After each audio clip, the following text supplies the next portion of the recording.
अथाष्टमोऽध्यायः। सूत उवाच अथ ते सम्परेतानां स्वानामुदकमिच्छतां दातुं सकृष्णा गङ्गायां पुरस्कृत्य ययुः स्त्रियः। ते निनीयोदकं सर्वे विलप्य च भृशं पुनः आप्लुता हरिपादाब्जरजः पूतसरिज्जले। तत्रासीनं कुरुपतिं धृतराष्ट्रं सहानुजं गान्धारीं पुत्रशोकार्तां पृथां कृष्णां च माधवः। सान्त्वयामास मुनिभिर्हतबन्धून् शुचार्पितान् भूतेषु कालस्य गतिं दर्शयन्न प्रतिक्रियां। साधयित्वा जातशत्रोः स्वं राज्यं कितवैर्हृतं घातयित्वा सतोराग्नः कचस्पर्शक्षतायुषः।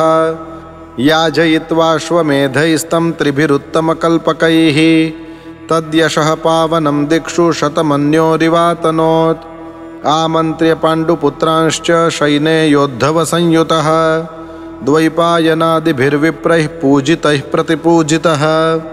गन्तुं कृतमतिर्ब्रह्मन् द्वारकां रथमास्थितः उपलेभेऽभिधावन्तीमुत्तरां भयविह्वलाम्। उत्तरोवाच पाहि पाहि महायोगिन् देवदेव जगत्पते नान्यं त्वदभयं पश्ये यत्र मृत्युः परस्परम्। अभिद्रवति मामीश शरस्तप्तायसो विभो कामं दहतु मां नाथ मामे गर्भो निपात्यताम्। सूत उवाच उपधार्य वचस्तस्या भगवान् भक्तवत्सलः अपाण्डवमिदं कर्तुं द्रौणेरस्त्रमबुध्यत। तर्ह्येवाथ मुनिश्रेष्ठ पाण्डवाः पञ्चसायकान् आत्मनोऽभिमुखान् दीप्तानालक्ष्यास्त्राणि उपाददुः। व्यसनं वीक्ष्य तत्तेषामनन्यविषयात्मनां सुदर्शनेन स्वास्त्रेण स्वानां रक्षां व्यधाद्विभुः। अन्तस्थः सर्वभूतानामात्मा योगेश्वरो हरिः स्वमायया वृणोद्गर्भं वैराट्याः कुरुतन्तवे।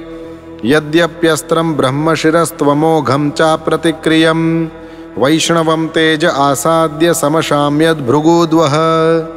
मामंस्थाह्येतदाश्चर्यं सर्वाश्चर्यमयेच्युते य इदं मायया देव्या सृजत्यवतिहन्त्यजः। ब्रह्मतेजो विनिर्मुक्तैरात्मजैः सह कृष्णया प्रयाणाभिमुखं कृष्णमिदमाह पृथा सती। कुन्त्युवाच नमस्ये पुरुषं त्वाद्यमीश्वरं प्रकृतेः परम् अलक्ष्यं सर्वभूतानामन्तर्बहिरवस्थितं मायाजवनिकाच्छन्नमग्नाधोक्षजमव्ययम्। न लक्ष्यसे मूढदृशा नटो नाट्यधरो यथा तथा परमहंसानां मुनीनाममलात्मनां भक्तियोगविधानार्थं कथं पश्येम हि स्त्रियः। कृष्णाय वासुदेवाय देवकीनन्दनाय च नन्दगोपकुमाराय गोविन्दाय नमो नमः। नमः पङ्कजनाभाय नमः पङ्कजमालिने नमः पङ्कजनेत्राय नमस्ते पङ्कजाङ्घ्रये। यथा हृषीकेशखलेन देवकी कंसेन रुद्धाति चिरं शुचार्पिता विमोचिताहं च सहात्मजा विभो त्वयैव नाथेन मुहुर्विपद्गणात्। विशान्महाग्नेः पुरुषाददर्शनादसत्सभाया वनवासकृच्छ्रतः मृधे मृधेनेकमहारथास्त्रतो द्रौण्यस्त्रतश्चास्म हरेभिरक्षिताः। विपदः सन्तु नः शश्वत्तत्र तत्र जगद्गुरो भवतो दर्शनं यत्स्यादपुनर्भवदर्शनम्। जन्मैश्वर्यश्रुतश्रीभिरेधमानमदः पुमान् नैवार्हत्यभिधातुं वै त्वामकिञ्चन गोचरम्। नमो किञ्चन वित्ताय निवृत्तगुणवृत्तये आत्मा रामाय शान्ताय कैवल्यपतये नमः। मन्ये त्वां कालमीशानमनादिनिधनं विभुं समं चरन्तं सर्वत्र भूतानां यन्मिथः कलिः। न वेद कश्चिद् भगवंश्चिकीर्षितं तवेह मानस्य नृणां विडम्बनम्। न यस्य कश्चिद्दयितोऽस्ति कर्हिचिद्द्वेष्यश्च यस्मिन् विषमामतिर्नृणां।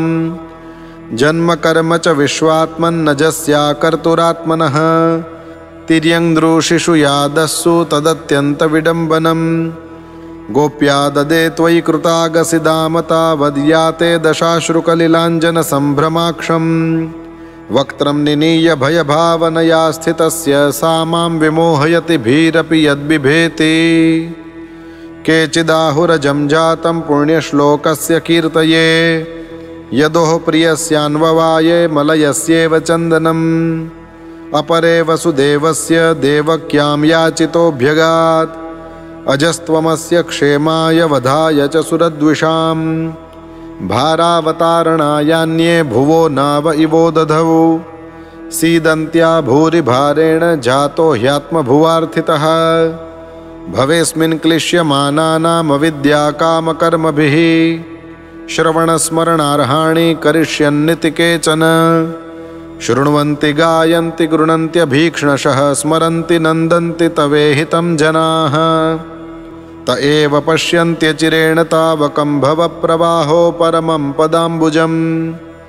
अप्यद्य नस्त्वं स्वकृते हितप्रभो जिहाससि स्वित्सुहृदोऽनुजीविनः येषां न चान्यद्भवतः पदाम्बुजात् परायणं राजसु योजितांहसाम् के वयं नाम रूपाभ्यां यदुभिः सह पाण्डवाः भवतो दर्शनं यर्हि हृषिकाणामिवेशितुः नेयं शोभिष्यते तत्र यथेदानीं गदाधर त्वत्पदैरङ्किता भाति स्वलक्षणविलक्षितैः इमे जनपदाः स्वृद्धाः सुपक्वौषधिविरुधः वनाद्रिनद्युदन्वन्तो ह्येधन्ते तव वीक्षितैः अथ विश्वेश विश्वात्मन् विश्वमूर्ते स्वकेषु मे स्नेहपाशमिमं छिन्धि दृढं पाण्डुषु वृष्णिषु त्वयि मेऽनन्यविषया मतिर्मधुपते सकृत् रतिमुद्वहता दद्धा गङ्गैवोघमुदन्वती श्रीकृष्ण कृष्ण सख वृषऋषभावनिधृग्राजन्यवंशदहनानपवर्गवीर्य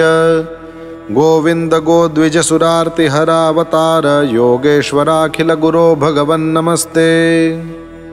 सूत उवाच पृथयेत्थं कलपदैः परिणोताखिलोदयः मन्दं जहास वैकुण्ठो मोहयन्निव मायया तां बाढमित्युपामन्त्र्य प्रविश्य गजसाह्वयम् स्त्रियश्च स्वपुरं यास्यन् प्रेम्णा राज्ञा निवारितः व्यासाद्यैरीश्वरेहाग्नैः कृष्णेनाद्भुतकर्मणा प्रबोधितोऽपीतिहासैर्नाबुध्यत शुचार्पितः आह राजा धर्मसुतश्चिन्तयन् सुहृदां वधं प्राकृतेनात्मना विप्राः स्नेहमोहवशं गतः अहो मे पश्यताज्ञानं हृदि रूढं दुरात्मनः पारक्यस्यैव देहस्य बह्व्यो मेक्षौहिणीर्हताः बालद्विजसुहृन्मित्र पितृभ्रातृगुरुद्रुहः न मे स्यान्निरयान्मोक्षो ह्यपि वर्षायुतायुतैः नैनो राज्ञः प्रजाभर्तुर्धर्मयुद्धे वधोद्विषाम्